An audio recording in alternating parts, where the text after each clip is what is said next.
Bonjour à tous et bienvenue sur la chaîne Jeune Investisseur. Aujourd'hui, nous allons voir le support d'investissement numéro 3, le PEA. Donc, c'est quoi un PEA?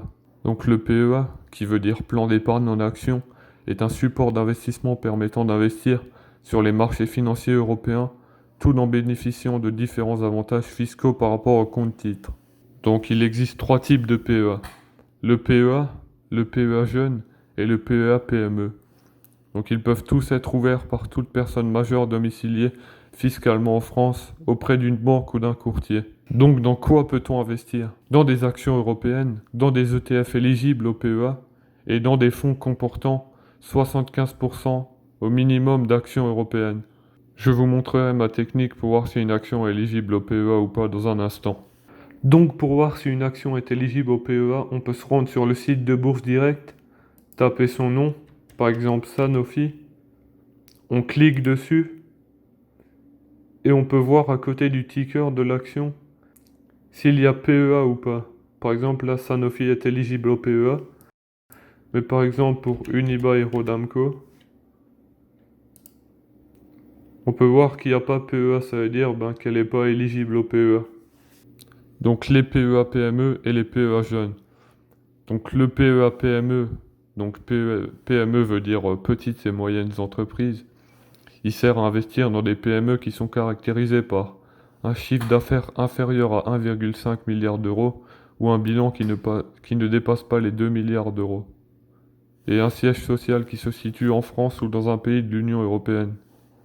Donc pour le PEA jeune, il peut être ouvert à partir de 18 ans par un majeur rattaché au foyer fiscal de ses parents jusqu'à ses 25 ans, puis le PEA sera considéré comme un PEA classique. Donc la fiscalité d'un PEA elle est très simple. De l'ouverture jusqu'à la 5e année, on est imposé au prélèvement forfaitaire unique de 30% sur les plus-values, et après 5 ans, juste aux prélèvements sociaux de 17,2%. Et tant que l'argent reste dans le contrat, il n'y a aucune imposition. Ça veut dire que si on fait de l'investissement long terme, et qu'on réinvestit tous les ans ses dividendes, et qu'on sort pas de plus-value du contrat, ça nous permet d'avoir un très bel avantage par rapport à un compte titre. Donc les frais. Donc les frais d'ouverture, c'est maximum 10 euros pour un PEA.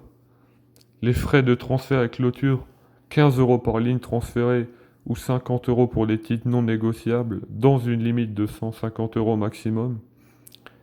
Et les frais de transaction, ils sont plafonnés à 0,50% maximum par Internet et 1,20% par agence ou par téléphone. Donc sur cette page, vous pourrez simuler vos frais de courtage sur Bourse Direct. Par exemple, là on voit que pour un ordre à 100 euros, on a 50 centimes de frais de courtage pour les PEA et les PEA PME. Mais quand j'augmente du coup par exemple pour un ordre à 10 400 euros, vous aurez 9,36 € de frais de courtage. Donc ça vous permet vraiment de pouvoir simuler tous vos frais. Et en bas de cette page, vous aurez tous les autres frais annexes pour les PEA et les comptes titres de chez Bourse Direct. Donc les plafonds. Donc un PEA classique, il est plafonné à 150 000 euros pour une personne seule et 300 000 euros pour un couple.